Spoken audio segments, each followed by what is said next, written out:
Bonsoir tout le monde. Alors, bienvenue à cette deuxième édition de Inspire le monde. Avec ma conjointe, je ne l'ai jamais dit auparavant, mais avec ma conjointe France Bourrand. Oui. Ah ouais, c'est vrai. Pour ceux qui ne le savent pas, oui, c'est ma femme depuis plusieurs années.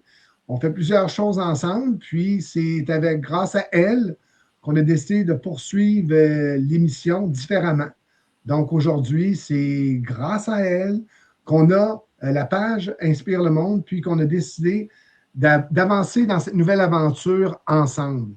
Alors ce soir, nous avons aussi un invité surprise. Mais avant tout ça, j'aurais aimé ça, mais à un moment donné, France va finir par faire un jingle parce que c'est pas moi qui va le faire. On va juste faire un petit partage, puis comme on dit à tout le monde, on va laisser les gens arriver, puis par la suite, ben aussi, partager de votre côté. Comme ça, ben, ça peut amener des gens peut-être des fois à de nouvelles compréhensions, de nouvelles découvertes, parce que c'est toujours, nous autres, l'objectif en arrière de cette émission-là. C'est quoi, France? Inspiré. On inspire, exactement. Puis, je voulais, pour commencer l'émission, j'avais trois petites affaires à discuter avant d'avoir nos invités. Je voulais regarder avec toi, tu sais que nous autres, on adore aller à des endroits qui vont nous permettre de nous élever, d'aller justement, des fois, on est très curieux. Donc, quand il y a un événement ou quelque chose qui nous attire, on va y aller. Puis en ce moment, le dimanche, on a l'occasion d'aller à l'église. Oh, c'est catastrophique. Vous allez à l'église? Ben oui, comme dans le bon vieux temps. Mais pourquoi qu'on fait ça? Madame Bouvrande, pourquoi on va là-bas? Euh, pourquoi on va là-bas? On va là-bas. En fait, c'est une église évangélique, donc ils louangent beaucoup et ils chantent pour commencer leur cérémonie. Ils chantent, ils louangent en fait. Donc il y a des choristes, il y a des musiciens. Puis il y a surtout la foi, le cœur, puis l'énergie qu'on sent qui descend, parce qu'ils sont dans une telle foi, puis une telle ferveur, que du coup l'énergie, à un moment donné, il y a un appel qui se fait, donc ils font l'appel, puis là, c'est même... Bon, après ça c'est du vocabulaire, l'énergie qui descend, mais c'est pas l'énergie qui descend, parce qu'à un moment donné, on devient cette énergie-là, puis on la vibre.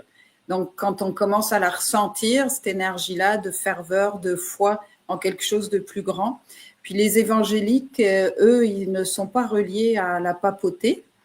Eux, c'est vraiment, ils étudient la Bible, puis c'est basé sur l'histoire de Jésus, puis ses paroles. Mais ils ne sont pas reliés, ce ne sont pas des catholiques. Donc, ce qui fait qu'il y a une différence, parce qu'en fait, ils étudient la Bible, les paraboles, puis ils ramènent ça. C'est-à-dire que pour eux, on n'est pas des pauvres pécheurs qui doivent vivre dans la misère, puis se soumettre au divin. Pour eux, on est véritablement, on doit dominer sur terre, mais dominer dans le sens être souverain. Donc, nous, c'est ça, moi, quand on y va, là, c'est sûr que si on reste au premier degré du discours religieux, de fait, on va comme... on peut avoir comme être percuté parce que ça parle du diable et tout ça, mais si on se met au niveau de la conscience, on comprend qu'en fait, le divin dont il parle, c'est la conscience. Puis pour eux, le divin, il n'est pas en dehors, il est à l'intérieur. Et on doit le reconnaître. Donc, par contre, quand il parle du diable, là, on voit que ce sont nos démons intérieurs. Puis quand on arrive à faire cet exercice, quand on les écoute, de ramener ça à la conscience créatrice, au divin, au démon intérieur, à la dualité, puis à notre souveraineté en tant qu'être spirituel, là, ça fait que les prêches sont vraiment intéressants. Puis ce qui est fou, c'est que dans leur connexion, pour eux, ils cherchent vraiment, ce sont des pasteurs déjà, donc les pasteurs, c'est pas comme les curés, ils sont mariés, ils ont des familles, ils ont des enfants. Là-bas, il y a vraiment une grande communauté, on a l'impression d'être dans une grande famille.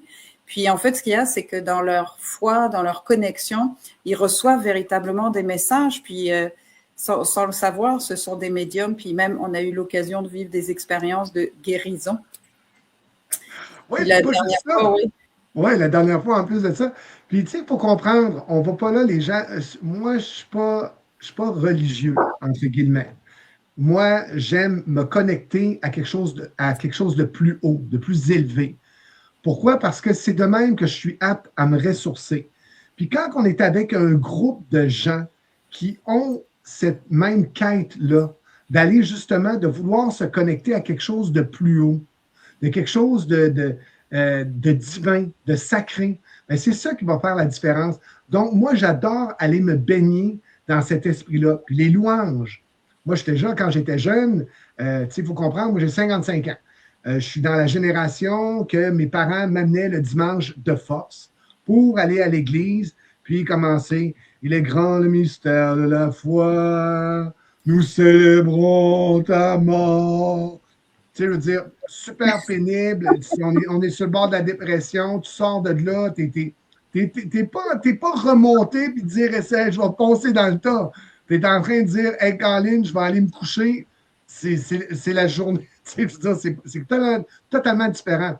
Donc, nous autres, on arrive là-bas, c'est à 9 h le matin, puis laissez-moi vous dire, de 9 h 15 jusqu'à 10 h moins quart, tu ne fais que chanter et louanger. Puis tu sens, importe peu les personnes qu'on a amenées là-bas, pour le simple plaisir de goûter à cette baignade divine, ben, les gens ont vraiment senti quelque chose de différent dans la fréquence, est-ce qu'on peut dire dans l'énergie ou dans la...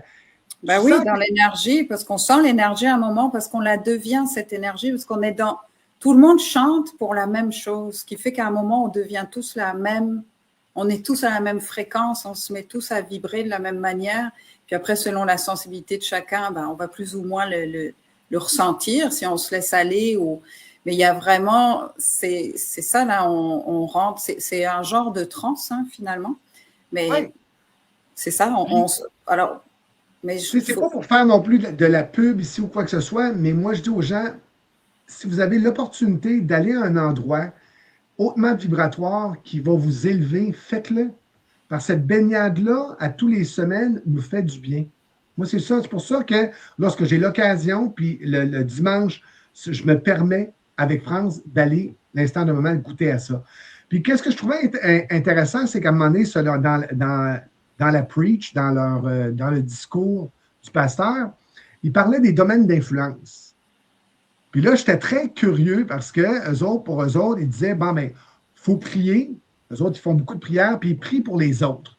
Mais moi, dans ma façon de penser, dans ma façon, après les enseignements que j'ai eus à travers les années, si on ne me demande pas de prier pour quelqu'un, jamais je vais le faire. Si quelqu'un ne me demande pas de lui envoyer de l'énergie ou quoi que ce soit, je ne le ferai pas parce que pour moi, c'est comme une intrusion. Peut-être que je me trompe, carrément. C'est pas grave. Mais à un moment donné, il parlait des domaines d'influence, puis pour eux autres, il y avait 1, 2, 3, il y avait 7 domaines d'influence, dont la famille, le gouvernement.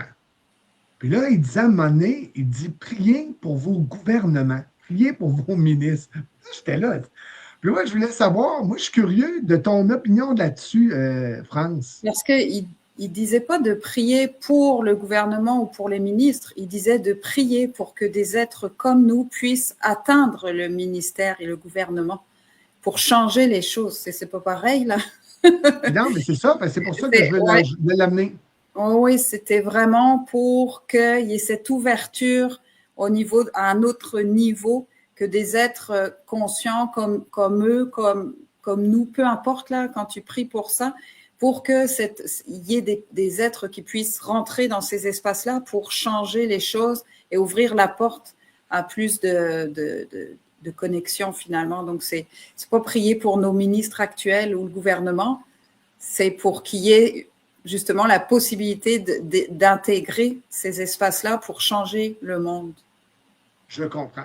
Alors, c'était la première entrée. Puis là, maintenant, ben, on va tout de suite amener nos invités que nous avons ce soir, nos 2 invités surprises, parce que c'est un couple, eux aussi. Hey, on invite des couples ce soir, c'est drôle, hein? Un couple qui anime, puis un couple qui est reçu. Alors, merci à vous. Lynn, Paulin. Merci. Toujours un plaisir de pouvoir... On s'avait déjà rencontrés auparavant dans une des émissions antérieures qu'on avait eues. Puis ce soir, ben, on avait envie de vous inviter. Pourquoi? Parce que vous êtes des gens inspirants pour nous. Vous êtes des gens qui vont avoir une influence positive. puis qui vont être un exemple à suivre dans plusieurs choses, que ce soit au niveau du couple. Puis Lynn, toi, de ton côté, je sais que tu travailles dans le domaine. Ben, au lieu de dire dans quel domaine tu vas travailler, j'aimerais ça que toi, tu le dises par tes mots. Tu sais, aujourd'hui, parce que tu as avancé énormément, tu as un gros parcours, un gros chemin, tu es très connu. Est-ce que, puis, je crois que tu as écrit des livres aussi, ça se peut-tu? Ou... Oui, j'en ai plusieurs. Oui, quand même pas mal. Alors, je ne ferai pas une conférence, là. Hein? On va non, mettre la conférencière dans l'énergie de son histoire un petit peu aussi. Mais juste avant, je vais vous présenter Paulin, qui est mon conjoint aussi. On est sur une ferme et tout ça. Vous aurez la chance tantôt de découvrir un univers très connecté à la Terre. Mais on est ensemble, puis on est bien heureux, puis on se complète bien. Oui. On est vraiment complémentaires et heureux dans tout ce qu'on fait. Puis Lynn a une belle famille, moi aussi. On les mélange ensemble, puis on est une belle gang. Ben, exactement. Puis, on va commencer par Lynn, juste un petit peu retourner à ton background. Fait que toi, tu as écrit des livres, tu as énormément de livres. Tu as un parcours, tu as eu, tu sais, t'es tombé l'instant d'un moment. Tombé. Puis ensuite, tu as réussi à te relever. Oui, exactement. Et puis, je pense que chaque personne, on est un grand livre d'histoire et merci pour cette émission que vous faites parce que le but, c'est d'avoir des témoignages et tout ça. Et oui, ça fait 30 ans que je suis conférencière, formatrice en francophonie internationale. J'ai eu la chance de travailler beaucoup à travers tout le Canada dans différentes provinces, puis en Europe également. Autant au sein du grand public et c'est toujours actif aussi, là, au sein des entreprises, dans différentes institutions également, toujours en lien avec la prévention santé psychologique, au niveau autant de la saine communication, gestion du stress, la joie de vivre, le rire, mais pas du rire dérisoire, mais ce qui vient de notre profondeur, si on veut. Donc, quand on regarde un peu l'histoire qui a amené à tout ça, je suis originaire de la région de Thetford-Mines, j'ai grandi sur une ferme aussi, mais j'ai été enfant unique jusqu'à 6 ans. Donc, j'ai eu 2 sœurs par après, mais Mère Nature avait décidé que c'était comme ça pour moi. Donc, n'ayant pas de voisins, pas d'enfants avec qui jouer, j'étais très, très timide, très introvertie. Donc, au plan académique, c'était pas évident. C'était facile à l'école en termes français, mathématiques, tout ça, mais les liens sociaux, pour moi, de développer ça, c'était pas évident. Je suis arrivée à l'adolescence et j'ai vécu 5 ans d'intimidation à caractère sexuel où je n'ai rien dit à personne. Et j'ai commencé à manger mes émotions. J'avais pris 20 livres en 1 mois, rien de moins. J'avais ma croissance d'adolescence aussi, tout ça. Des crises d'anxiété, d'angoisse, d'hyperventilation avaient commencé, des douleurs partout dans mon corps. J'ai été hospitalisée à ce moment-là, aux alentours de 15-16 ans, et les médecins m'ont dit « tu n'as absolument rien ». Mais j'avais vécu un choc nerveux. J'étais vraiment dans une dépression non diagnostiquée. On me passait des tests à ce moment-là, puis je ne parle pas contre les médecins du tout, mais on retourne quand même loin. Peut-être qu'aujourd'hui, ça aurait été vu, mais l'aspect psychologique, somatique n'avait pas été investigué du tout, puis moi, je ne connaissais rien à ça. Donc, je sors de là, je me sens une loque humaine, j'ai mal partout, je braille ma vie en secret et on me dit que j'ai rien. Alors, de là, tout n'est pas noir dans la vie. J'ai fait mon premier cours, mon premier métier était en diététique. Il n'y avait pas d'hasard là-dedans. Et de là, j'ai eu mes enfants, mais à 30 ans, ça faisait 15 ans que je gardais tout ça en dedans, j'ai implosé.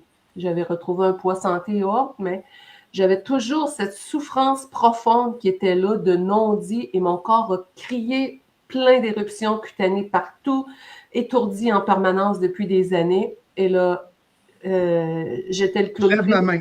Je t'interromps. Ouais. Est-ce que pour toi, le corps te parle dans la vie? Est-ce que pour toi, c'est quelque chose... Pourrais-tu dire à quelqu'un, est-ce que le corps nous parle? Ben, définitivement, parce que dans mes 7 livres, il y en a un qui s'appelle Émotion, joie de vivre et auto-guérison, la conscience au-delà des mots. C'est ça que je comprenais pas que mon corps me parlait. Parce que quand je me suis effondrée à 30 ans, bien, c'est vers ça que j'ai dû aller. J'ai commencé à nommer. Mon corps me criait de toutes sortes de façons, puis j'entendais pas. Fait que, au lieu d'envoyer juste des signaux d'alarme de temps en temps, il a laissé l'alarme enclencher. Puis là, je me suis écroulée 4 mois de temps au lit, plus capable de fonctionner. Donc, c'est ça, je pense, qui a été le tremplin. Pas juste, je pense, ça a été le tremplin de ma carrière. J'ai rené de ça. Je suis allée chercher plein de ressources. J'ai étudié. C'est comme un phénix qui renaît de ses cendres. Ah ben oui, le médecin m'avait dit, je sais même pas si tu vas voir grandir tes enfants. J'étais rendue, j'avais brûlé la chandelle par les deux bouts. Il dit, tu as besoin de quelque chose pour te calmer les nerfs, t'aider à dormir. Je dormais plus. J'étais la femme forte. Il faut que ça paraisse bien. Le gros ego de façade, la vulnérabilité, on montre pas ça. Et que je l'ai eu, ma leçon de vie. Donc, c'est de là que ça m'a amené depuis 1995 à aider les gens. Puis, j'aime même pas le mot aider parce que à partager une expérience de vie appuyée, oui, sur des formations en neurosciences, programmation neurolinguistique et tout ça, mais avec le cœur, où est-ce que quand je rentre autant dans des milieux, que ce soit juridiques, scolaires, avec des étudiants, peu importe, dans différentes associations, des congrès, on y va avec la vraie vie, avec quelque chose qui fait qu'on a une autoresponsabilisation dans notre vie à avoir sur notre bien-être, notre santé mentale, émotionnelle, énergétique, spirituelle. Oh, je lève ma main.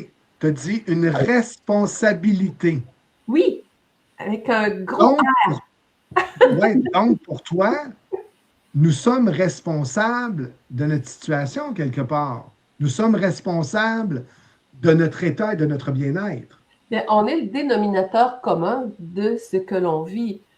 Tu sais, on peut, OK, on dit on va avoir du transgénérationnel, on dit un enfant est comme une éponge sur laquelle s'impriment les parents. Oui, on a eu des programmations, des modèles, des croyances qui nous ont été transmises depuis l'histoire du monde. Mais c'est quoi qu'on veut fondamentalement? C'est revenir à notre souveraineté intérieure quand on réalise qu'on est un être de la source de la vie et non un faire humain FAIRE. On a besoin de revenir dans l'être. Et pour moi, c'est ce chemin-là qui m'a amené à me reconnecter à tout ça. Puis je pense qu'on n'a pas le sentiment de dire on a réglé tout dans la vie. On est toujours en quête de sens, en exploration et tout ça.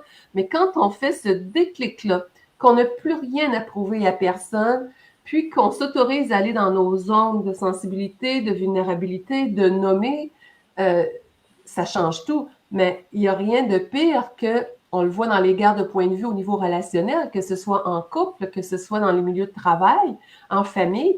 Les guerres de point de vue, c'est du gros ego qui ne donne absolument rien. Puis c'est pas ça, être souverain de soi-même. C'est de s'observer, agir et réagir et de dire ma part de responsabilité. Si l'autre pèse sur un bouton de quelque chose qui m'appartient, c'est à moi d'avoir assez de maturité, de sagesse, d'humilité pour dire je vais aller voir. Qu'est-ce qui se passe? Ça ne veut aucunement dire qu'on va accepter des abus puis des manques de respect et tout ça. Mais plus qu'on est en harmonie, moins qu'on attire des situations comme ça aussi, et plus que la synchronicité des événements va devenir fluide. Mais... En tout cas, on voit que tu es une conférencière, parce qu'on pourrait te laisser aller, mais... Ouais, moi, je dirais une passionnée.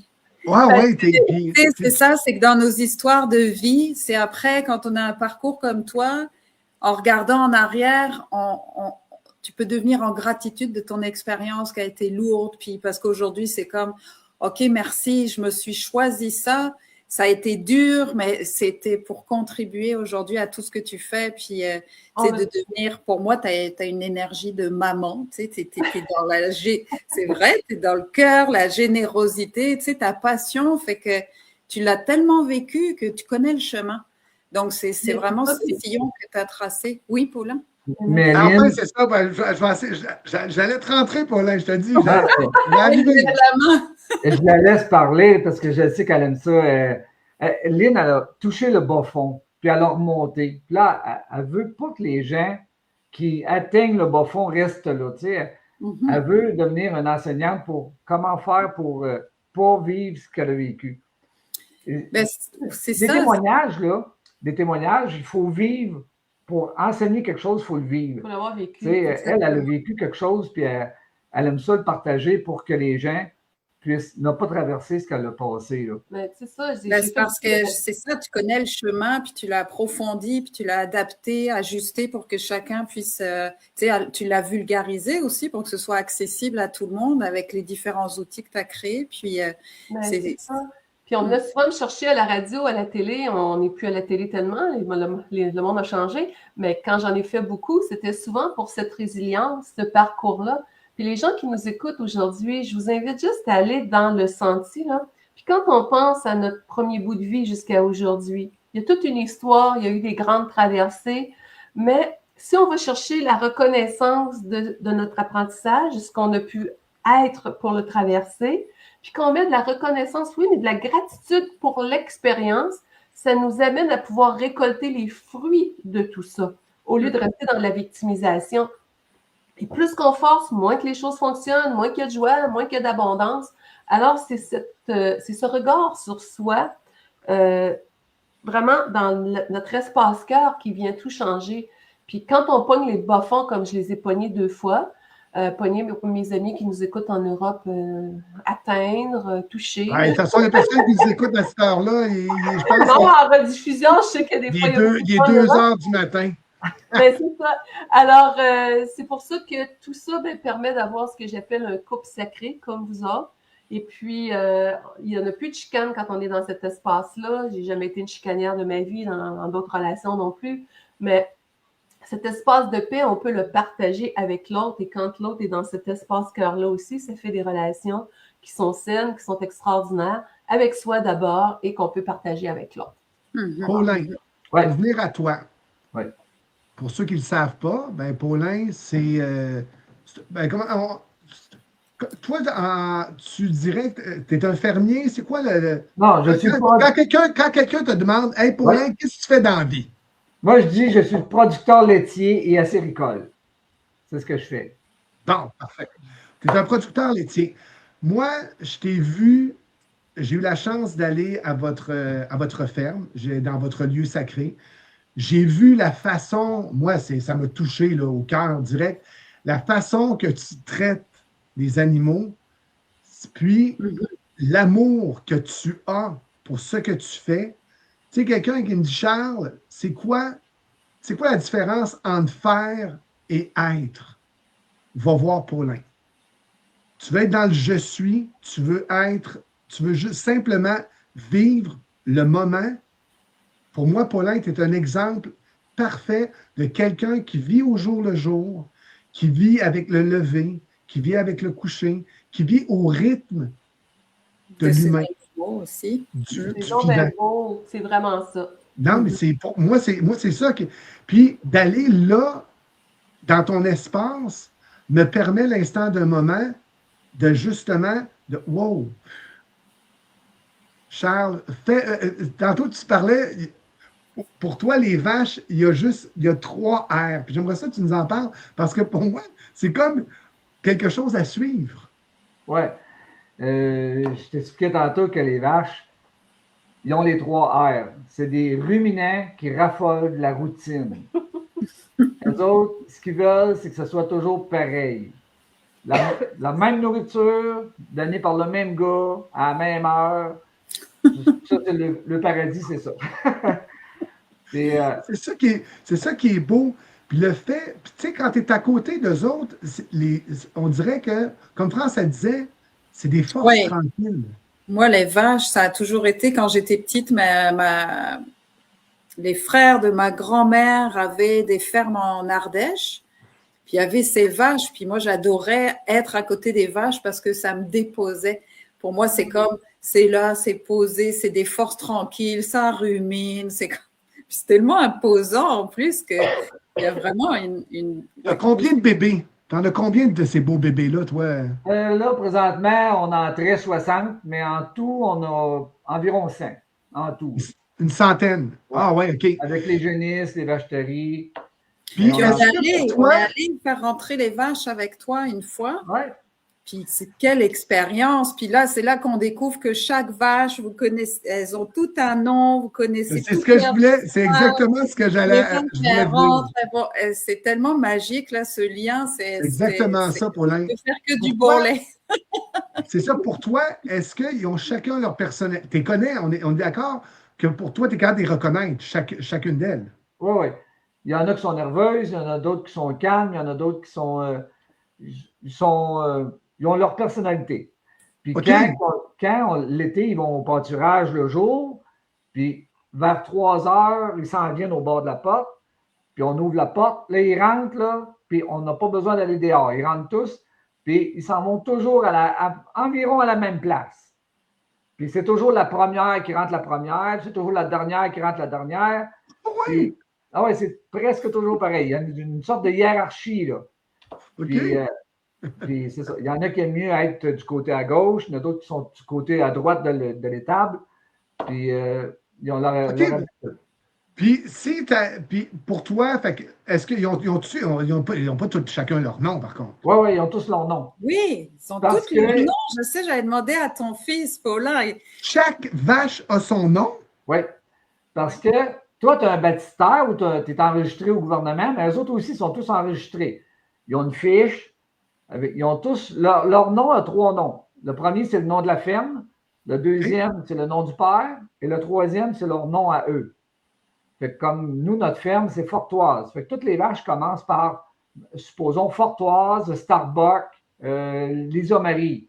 Tu sais, OK, puis tu es capable de reconnaître chaque vache, Non, puis mon savoir fils. Mon fils les connaît.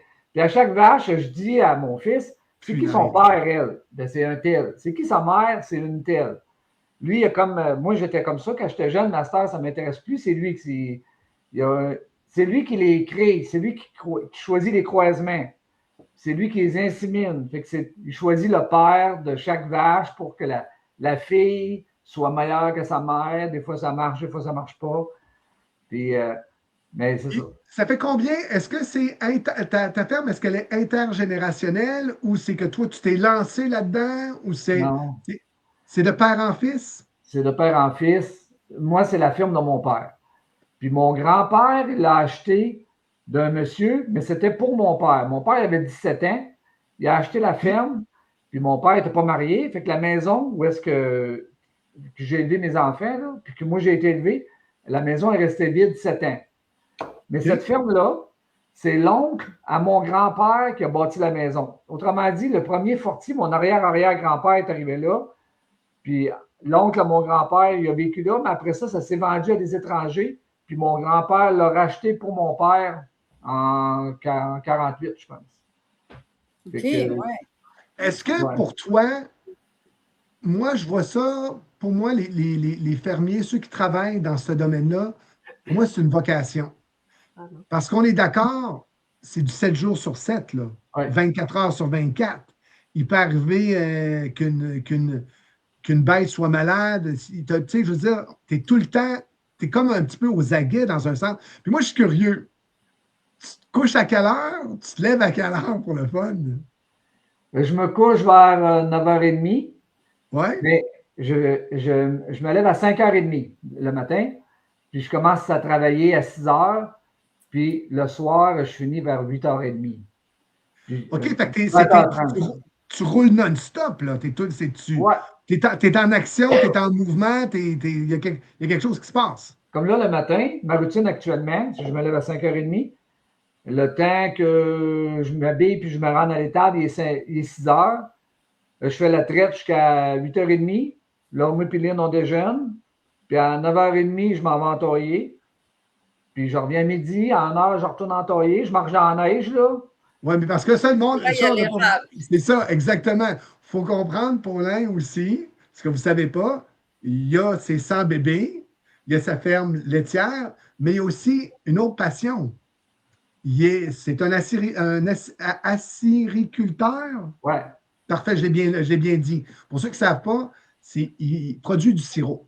Puis on ne parle pas de. Puis encore une fois, quand tu t'en vas là-bas au printemps, c'est encore une fois, c'est une passion. Là.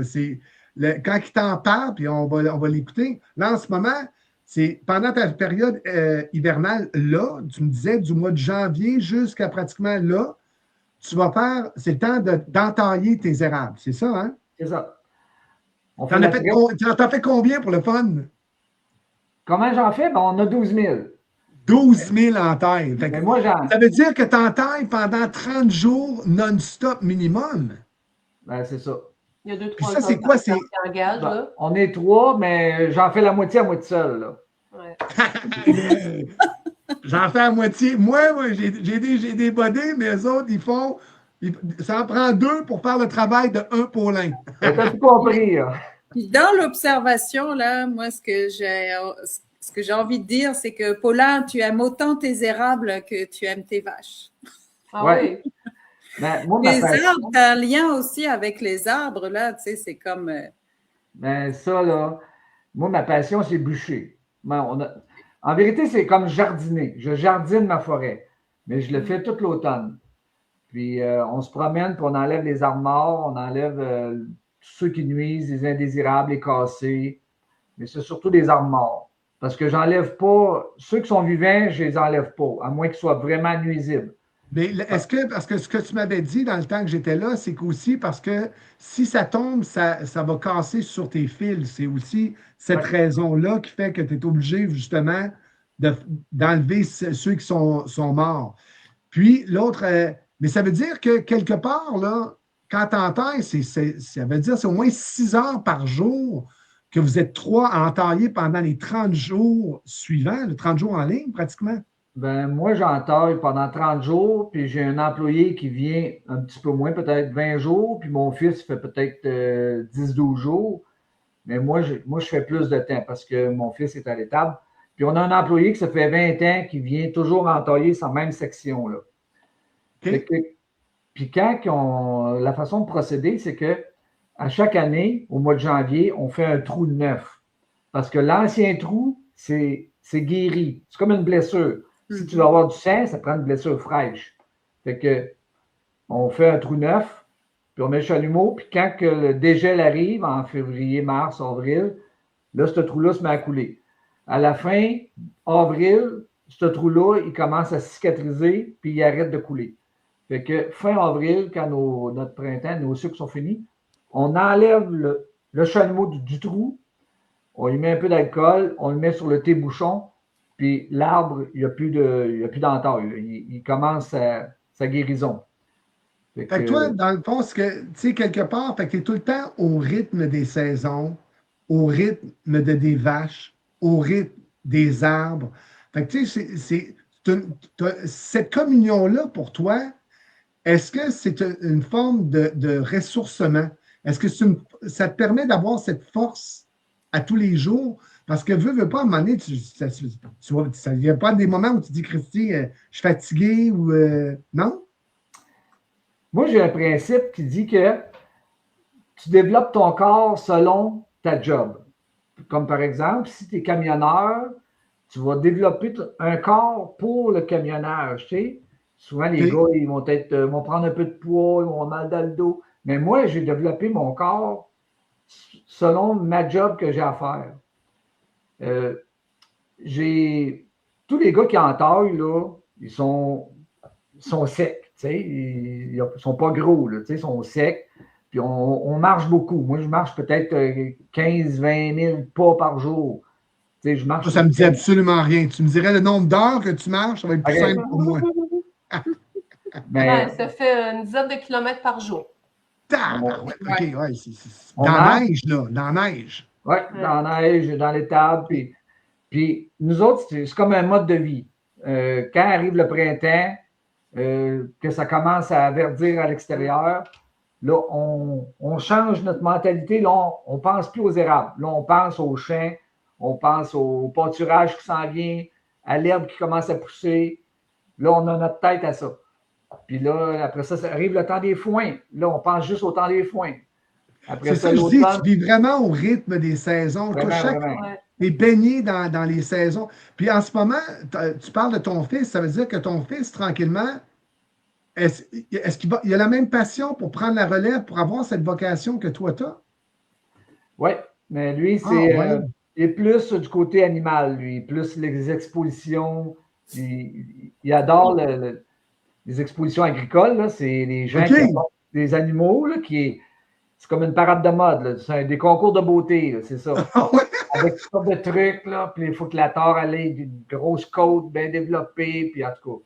Mais moi, lui, c'est plus dans ça qu'il aime. Moi, c'est plus la forêt.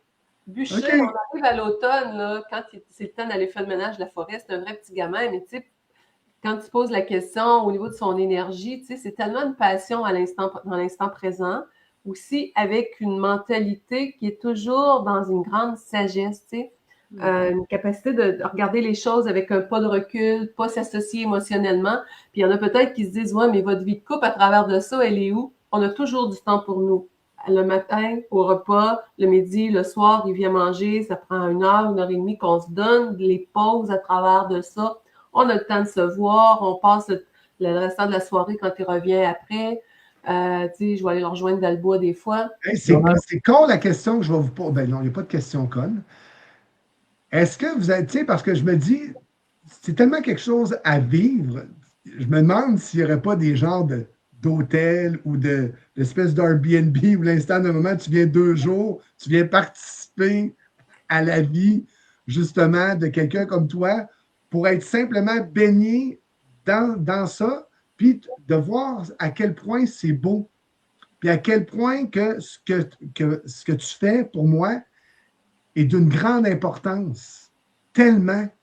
Puis les gens ne le réalisent pas. Aujourd'hui, tu sais, à un moment donné, c'est France qui me disait, tu poses la question à certains enfants, d'où vient le lait? Ils vont dire de l'épicerie. D'où vient le jambon? De l'épicerie. Ils n'ont aucune idée du processus. Fait que quelque part, ce retour un petit peu à la terre, ce retour aux sources pour savoir, puis voir ce que vous faites est pour moi d'une importance capitale sur tellement de niveaux, mais quand on n'en est pas conscient aujourd'hui. C'est pour ça que je voulais t'amener, parce que comme je te dis, moi, ça me touche énormément. Moi, je suis tout le temps, moi, je suis un gars d'émotion. C'est sûr, ça me fait remonter parce que je l'ai vécu, je suis allé, je le sais comment tu es traite, je sais l'amour que tu as. Puis moi, j'ai un amour pour les bêtes. J'ai un amour. Tu sais, je veux dire, pour moi, j'ai appris que les règnes qui étaient en dessous de nous, nous sommes l'humain. On doit prendre soin des règnes qui sont en dessous de nous. On est là pour les amener à s'élever. Puis, au-delà de tout ça, ils ont un enseignement à nous apporter. Moi, mon chien, mon chien m'a vraiment, je l'ai réalisé encore plus avec mon chien, à quel point elle m'a aidé à comprendre tellement de trucs.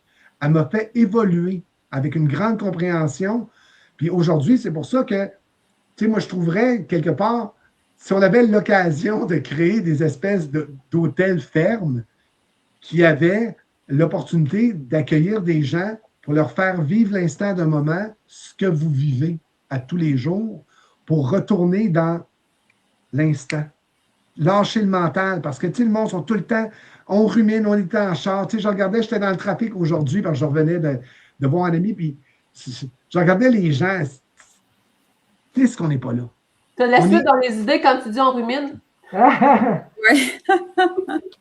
Mais moi, j'ai une question aussi, parce que là, on vous connaît depuis quelques temps, puis on connaît votre couple aussi, puis c'est ce que je vous disais tout à l'heure, c'est que tous les deux, vous avez cette vocation chacun, vous êtes des passionnés, puis vous êtes rencontrés à travers justement votre passion à chacun.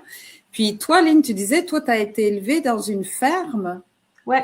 Puis le fait que tu te retrouves connecté aujourd'hui, puis dans la place où c'est sûr, c'est ton cœur, c'est ton amour, puis tu vas rester là. Tu sais, t'as fermé un dossier là, puis c'est ça pour toi aujourd'hui de te retrouver dans une dynamique comme ça après toute ton expérience. Cadeau. Ouais, c'est ça. Ouais, c'est quoi quand vous êtes rencontrés, parce que tu sais, vous êtes vraiment complémentaires dans vos passions. Il y a la terre, il y a le cœur, il y a l'énergie, tu sais, puis chacun vous êtes dans vous nourrissez. Puis on parle, là, puis gardez comment qu'on est tout le temps. Oui! Pour ça, c'est... Oui. Moi, ça avait été placé intérieurement. En passant, on était ensemble à la pouponnière, nous autres. Lui, en tout cas, on était 2 jours de différence. On va se garder une petite gêne sur les dates, mais on était à 2 jours de différence. On est ensemble, petit bébé. Et puis... Wow, c'est une fille, là, vraiment. Ouais, c'est vraiment spécial.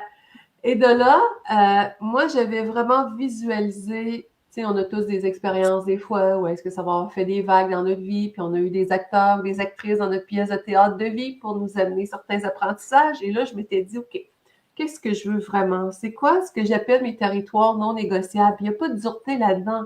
Qu'est-ce que j'ai besoin comme femme, ou ça serait comme homme? Des territoires, répète ça, des territoires non négociables. C'est l'expression que j'avais eue en France. Oui, mais écoutez, c'est pour ça que je reviens, parce que je veux que le monde entende vraiment. À un moment donné, tu sais, c'est important, ça, pour moi. c'est quoi vos territoires non négociables? Excuse-moi. Ouais, si j'ai pas ça, je pourrais pas être pleinement heureuse en amour. Puis il n'y a aucune rigidité. Mais qu'est-ce que vous voulez vraiment au plan, par exemple, de l'intimité, de la communication, de la perception de la vie dans son sens spirituel, le type d'échange que vous voulez avoir au plan des sujets d'intérêt, des champs d'intérêt et tout ça. Mais j'avais vraiment placé clairement ce que je voulais.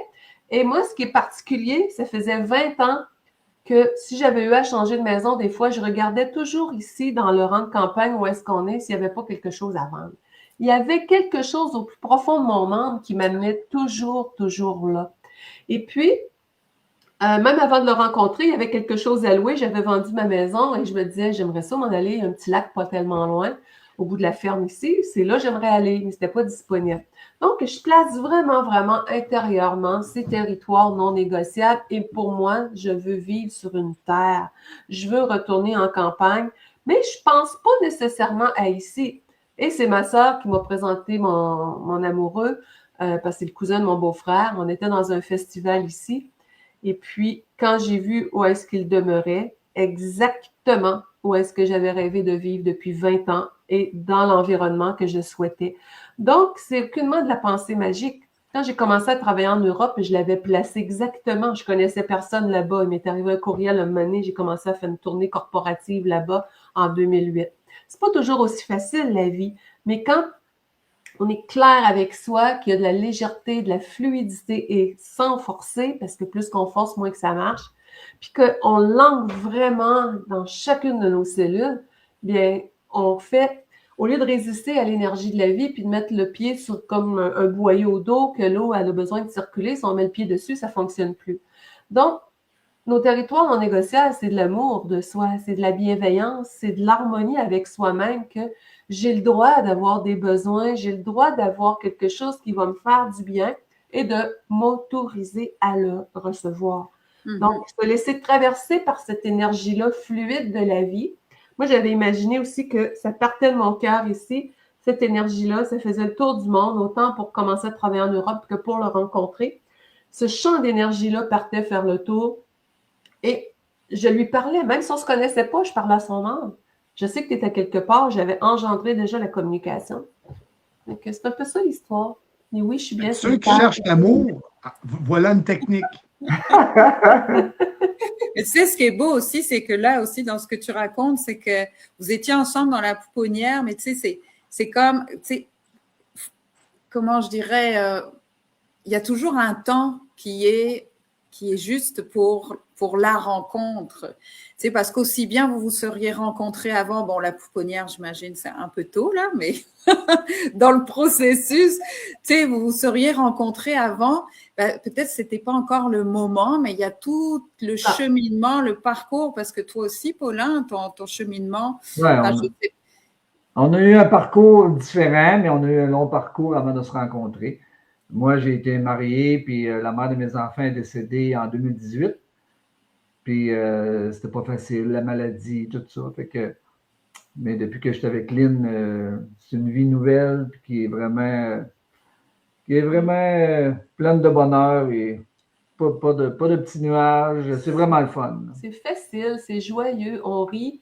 Puis tu sais, je peux comprendre qu'il y a des relations, des fois, les gens vont lever le ton un peu, puis seulement les blessures embarquent, puis ils s'attendent de s'arrimer, puis tout ça, mais on n'a rien de ça. Il y a des fois des gens qui disent « Ah, vous allez voir la passion. » Ça fait quand même plusieurs années là, qu'on est ensemble. Là. On a eu le temps de tester la relation, ça fait longtemps. Et puis, parce qu'il avait été toute seule, lui, un petit peu plus d'1 an, puis on s'est rencontrés après. Donc, c'est permis que ce soit fluide. Et c'est comme ça qu'on l'anticipait de part et d'autre. Donc, c'est toujours magique. On se croise dans la maison, on se fait un câlin, on se fait un bisou. Tous les matins, avant de sortir du lit, ça va être câlin, bisou. Tu sais, on a nos petits rituels de joie, un petit regard complice dans la maison. Ça se nourrit naturellement, vraiment. Si on a choisi que ce soit comme ça, puis, tu sais, il n'y en a rien à prouver à personne, il n'y a pas de susceptibilité. Tu sais, il arrive... L'autre va être plus fragile des fois dans quelque chose. Oups, il va arriver, supposons que c'est moi qui vis quelque chose qui est moins évident. Il va arriver avec sa vision de sagesse, puis OK, garde, t'as-tu pensé de voir ça dans un tel angle, puis avec les bons mots, je vais faire pareil avec. C'est toujours un est pour est envers l'autre, toujours présent, sans jugement. Oui, c'est un accompagnement permanent, en fait, puis une relation sans condition, finalement, chacun sur son chemin. Puis, Ouais. Je vais vous poser une question à tous les deux. Aujourd'hui, je m'en vais voir, j'ai eu une rencontre avec un ami. Puis on discute de relations, parce que là, il est dans une séparation avec son enfant, puis toute la patente. Puis là, après, il me pose une question, puis il dit, Charles, il dit, pourquoi ça m'arrive dans ma vie? Pourquoi je dois vivre ça? Puis, ben, moi, il y a une réponse qui est venue totalement. Il dit, pourquoi je dois vivre ça? Puis, qu'est-ce que je dois en faire? C'est quoi? Comme, y a-t-il une solution à ça? Quelqu'un qui pose cette question-là, ben, à toi, Lynn. Bien, on attire souvent des acteurs et des actrices dans notre vie en fonction, on va parler beaucoup de vibrations, puis tout ça, et sans culpabilité, là. Tu sais, moi, je l'ai vécu aussi, j'ai eu quelques relations, et on joue des rôles des fois dans notre vie. Par exemple, si on attire, je sais pas, je vais prendre un exemple. Quelqu'un qui attirait une personne pervers narcissique, tu sais, qui est très manipulative. Très, très commun, ça, c'est très commun dans nos... Bon, ben, si cette personne-là arrive sur notre route, moi, je me dis, qu'est-ce que j'ai à comprendre de ça? Prends ta place, ma fille. OK? Parce que sinon, tu n'aurais pas attiré. Donc, on ne fait pas ça consciemment. Donc, c'est pour ça que, tu sais, quand on regarde au niveau professionnel, les Japonais ont enseigné ce qu'ils appellent l'ikigai. Donc, je précise ce que je veux dans mon champ, dans mes forces professionnelles. Donc, en amour, si il y a eu quelque chose qui a amené un détour comme ça, j'appelle ça des fois des cadeaux mal emballés. C'est certain que ça fait mal de vivre une séparation, mais c'est certain que j'ai fait aussi beaucoup de séminaires, des grandes tournées par rapport à ce thème-là, donc qui me passionne énormément. Parce que la dépendance affective, les relations amoureuses, c'est encore des gens environ qui sont pas tellement heureux en amour. Alors, c'est de se repositionner. Qu'est-ce que j'ai appris de cette situation-là? Est-ce qu'il y avait des parties de moi qui n'étaient pas dans le respect des besoins que j'avais? Donc, c'est de voir aussi, dans cette relation-là, est-ce que je me suis oubliée? Est-ce que j'ai voulu changer l'autre? Qu'est-ce qui se jouait au niveau du personnage, comme France dirait si bien, à ce niveau-là? Donc, des fois, ce que j'ai vu aussi, il y a des personnes qui vivaient une séparation, que j'aurais peut-être pas vu, est-ce que je devrais retourner? Si c'est vous, par exemple, qui avez dit, faites-vous une feuille avec les pourquoi de ma décision. Si vous avez des doutes, ressortez la feuille, ça va durer 3 minutes. Okay? Donc, c'est ça. C'est d'aller voir, puis sans dureté envers l'autre. L'autre n'est pas par hasard sur notre chemin. Donc, il y a un apprentissage qui s'est fait, et moi, en tout cas, comme je le vois. L'apprentissage. Tu vois, ça, c'est le mot-clé pour moi. Ben oui. L'apprentissage. Quand elle dit, tu sais, pour moi, que je trouve intéressant dans ce que tu dis, Lynn, c'est le fait que chaque personne est un acteur dans notre pièce de théâtre. Exactement. Ils sont là pour ton apprentissage. Ouais, parce que c'est nous qui écrivons le scénario, là.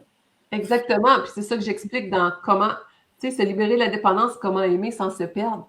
Je fais beaucoup d'histoires, de cas là-dedans, parce que comme tu dis, France, on écrit le scénario, on en est inconscient bien souvent, mais quand il arrive une séparation comme ça, quand la personne dit pourquoi je dois vivre ça, ben on ramène au conscient là où on s'est oublié pour pouvoir agir plus en cohérence avec soi-même. C'est là que ça fait toute une différence, puis qu'on en sort, si on intègre ce message-là, beaucoup plus en harmonie. Il faut comprendre, tu as une page pro, hein, Lynn?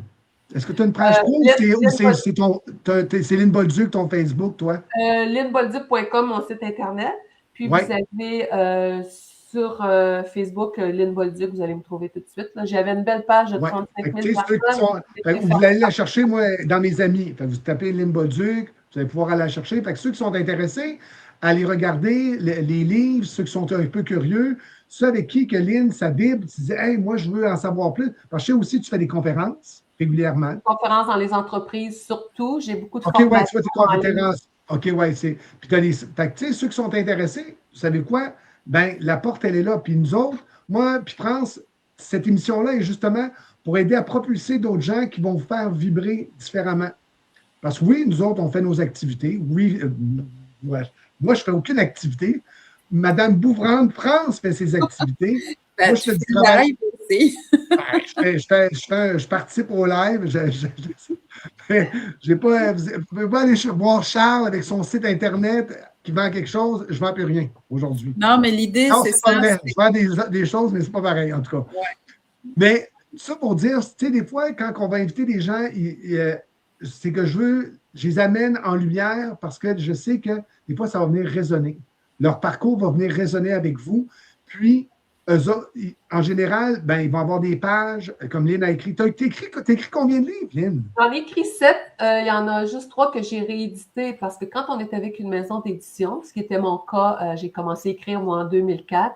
Quand j'ai repris mes droits, ben, les textes ne nous appartiennent pas quand on reprend nos droits. Ça appartient à la maison d'édition. Je devais tout réécrire mes textes. C'est pour ça que j'en ai gardé 3, le mieux-être parlerait, réveiller son médecin intérieur, réveiller votre médecin intérieur, que j'ai réédité. Celui sur la dépendance affective, comme aimer sans se perdre, puis l'autre, émotion, joie de vivre et auto-guérison, la conscience au-delà des mots. Je me suis dit, bon, avec ces 3 sujets-là, ça va quand même continuer d'aider les gens. Mais j'en avais un sur le poids santé, j'en avais un autre sur l'ego, j'en avais un, c'était mon histoire, renaître du passé, des larmes au rire. Bref, mais c'est ça. Il y en a 7 qui ont sorti de mon génie. Puis toi, France, par rapport à la question que je viens de poser, est-ce que, tu sais, laquelle question? Que j'ai posé à Lynn par rapport quand je suis allé rencontrer mon ami.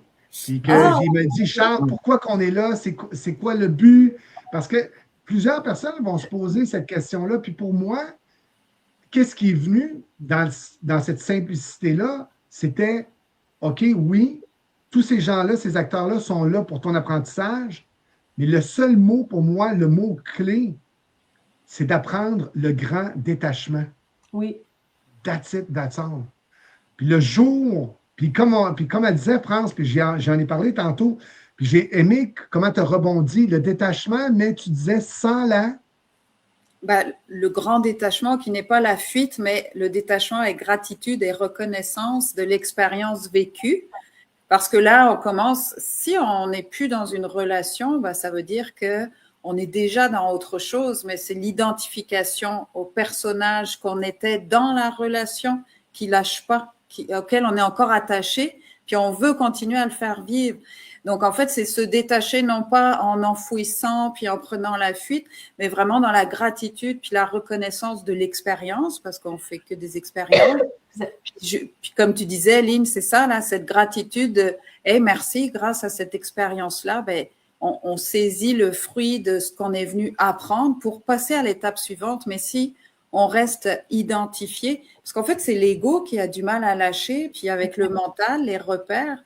Donc, c'est le grand détachement, mais pas le détachement de « OK, ça c'est bon, j'en veux plus, je mets ça au rebut, puis on passe à autre chose, moi je suis détachée. » Non, celui-là, là, c'est enfoui, puis tu règles pas ton dossier. C'est je regarde en face, je récupère la part de moi-même qui est responsable dans la relation, avec honnêteté, humilité, reconnaissance, puis je me fais grandir, là, mais c'est pour ça que le détachement, ben, oui, il faut qu'il soit dans la gratitude, la reconnaissance pour qu'il soit ajusté. Pour vous, puis pour vous les deux, est-ce que c'est une grande clé, ce fameux détachement-là?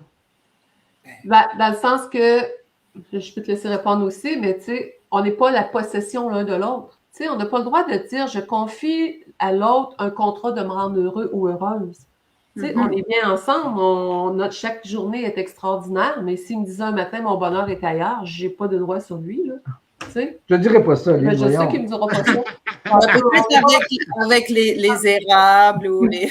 Moi, j'ai entendu, Paulin, c'est pas ça, Paulin, ou toi avec ton fils, j'ai entendu une histoire où vous étiez partis en vacances, puis au bout de quelques jours, c'était notre ferme, nos vaches nous manquent, là. C'est qu'est-ce qu'on vivement que ça se termine.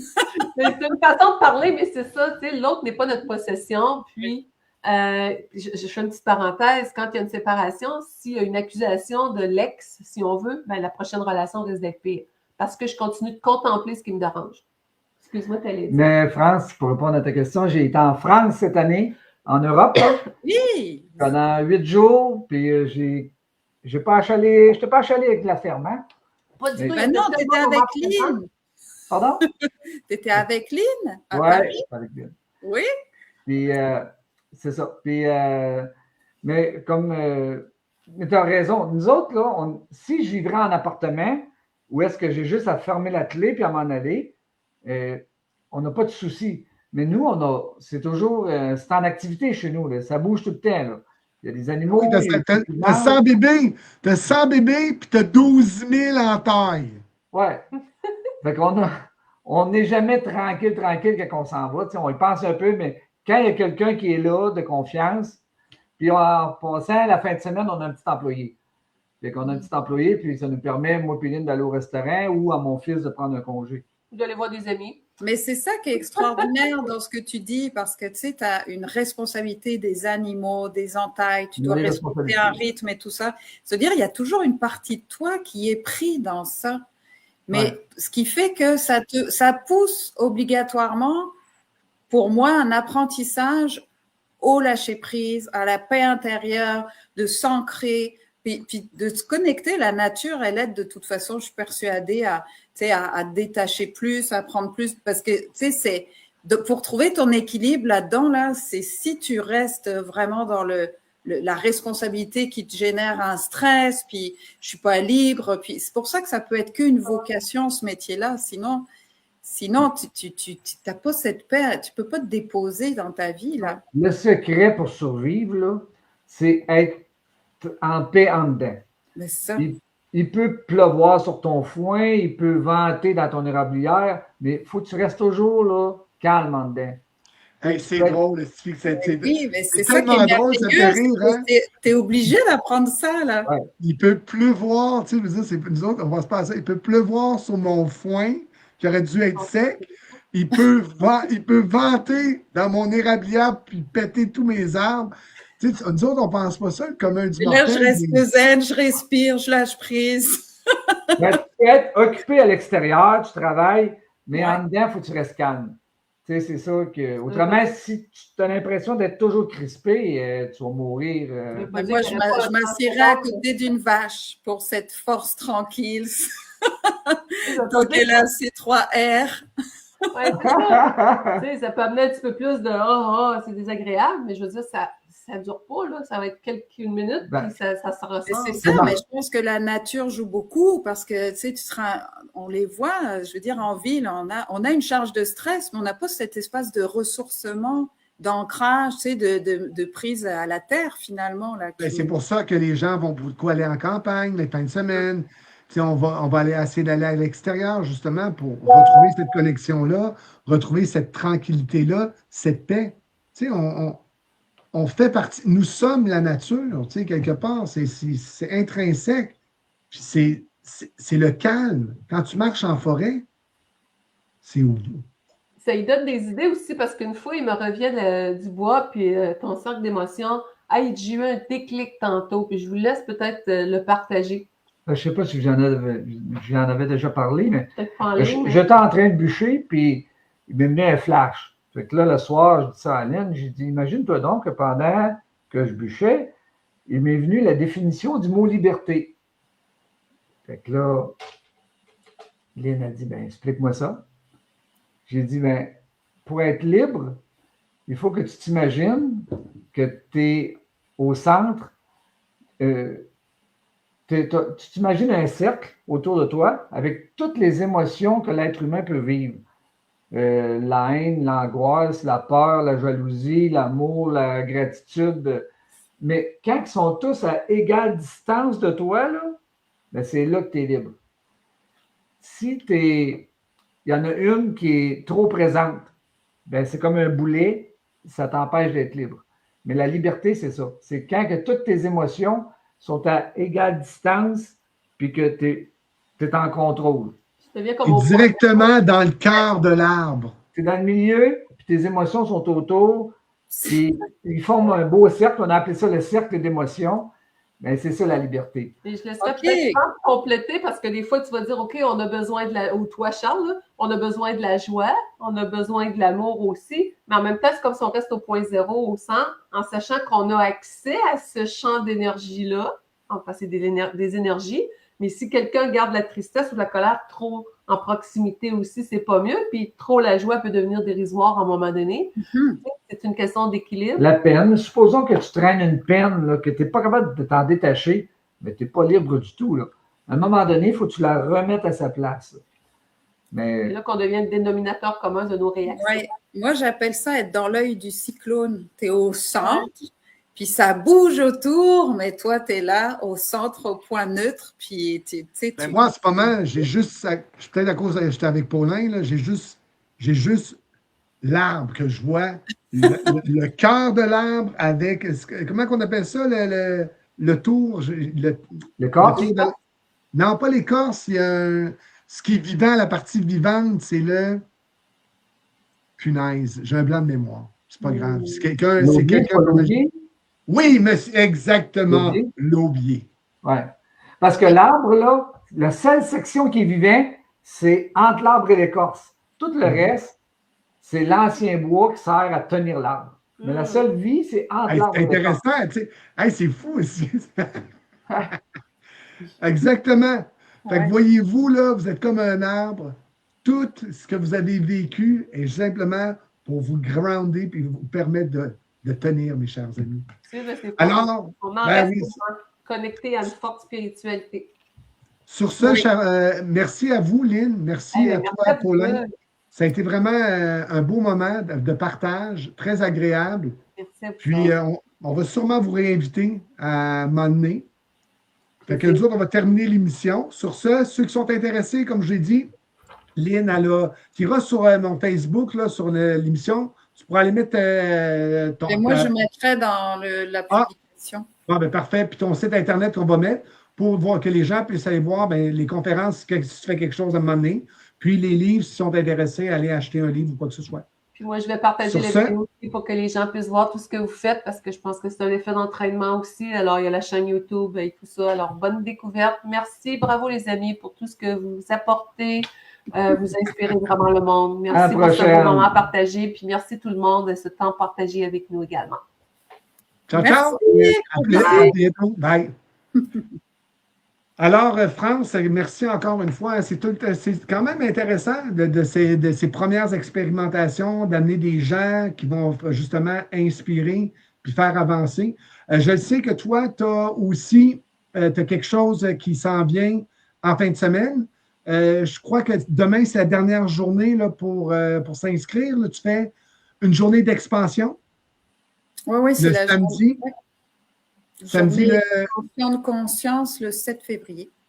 Oui, fait que c'est à Québec, c'est au Lac de l'Âge, au manoir du Lac de l'Âge. Toutes les informations sont sur le site, sur notre page, Inspire le monde. Alors, si c'est quelque chose qui vous intéresse, que vous n'avez jamais expérimenté, puis tu n'as pas besoin d'être un pro en méditation, tu n'as pas besoin d'être un pro en rien du tout.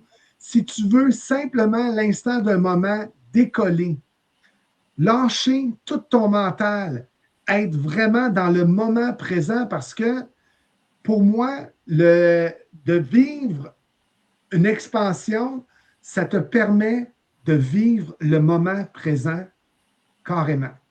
Parce que tu es en train d'écouter la voix à France, tu es en train de faire le voyage qu'elle est en train de diriger tranquillement. Tu es comme elle dit à France, tu es avec les Air France, prêt au décollage de l'expansion. Bienvenue à Air France dans ce voyage d'expansion. Alors, ceux qui s'y intéressent, vous avez juste à aller sur la page. On va le publier, puis ça sera un plaisir. Alors, on était supposé de faire ça à tous les 2 semaines, notre émission. Finalement, France est en train de me pousser à le faire à chaque semaine parce que pour elle, elle me dit, Charles, il faut garder un momentum, il faut garder parce que ça nous fait du bien à moi de m'exprimer, de parler de ce qui m'arrive, si ça peut résonner avec certaines personnes pour justement les permettre d'aller, on avance, on va plus haut, on doit grandir. Parce que si moi je grandis, quelque part, je suis en train de faire grandir tout le champ autour de moi. Non?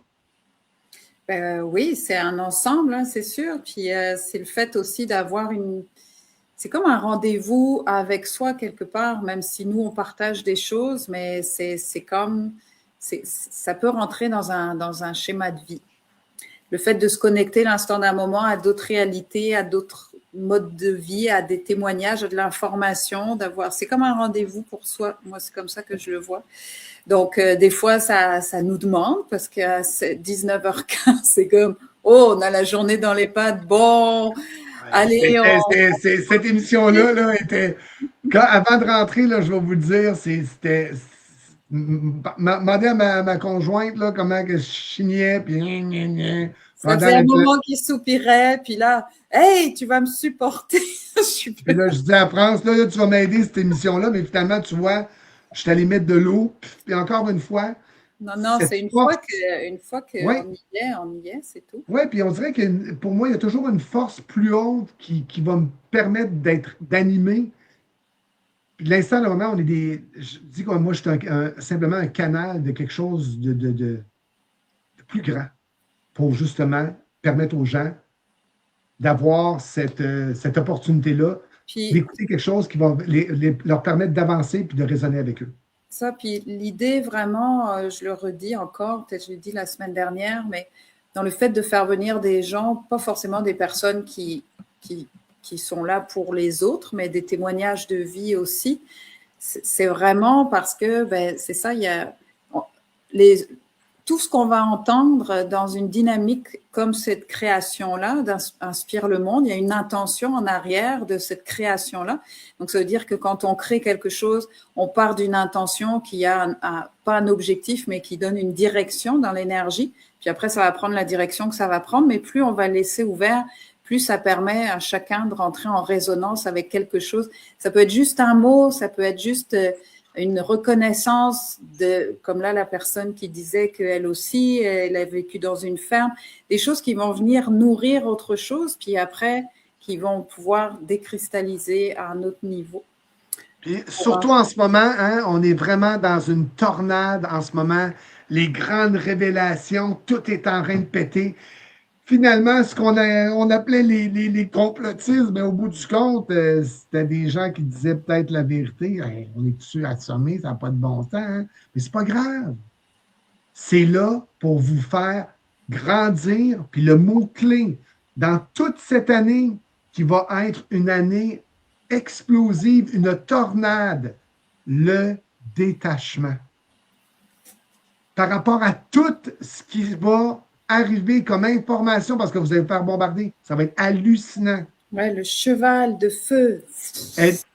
Exactement. C'est comme un chalumeau. Une torche, même. C'est comme si ça fonce. Allez voir c'est quoi l'émission qu'on avait écoutée, là? C'était une télésérie qui s'en vont, qui parle de la soie, là, puis Marco Polo.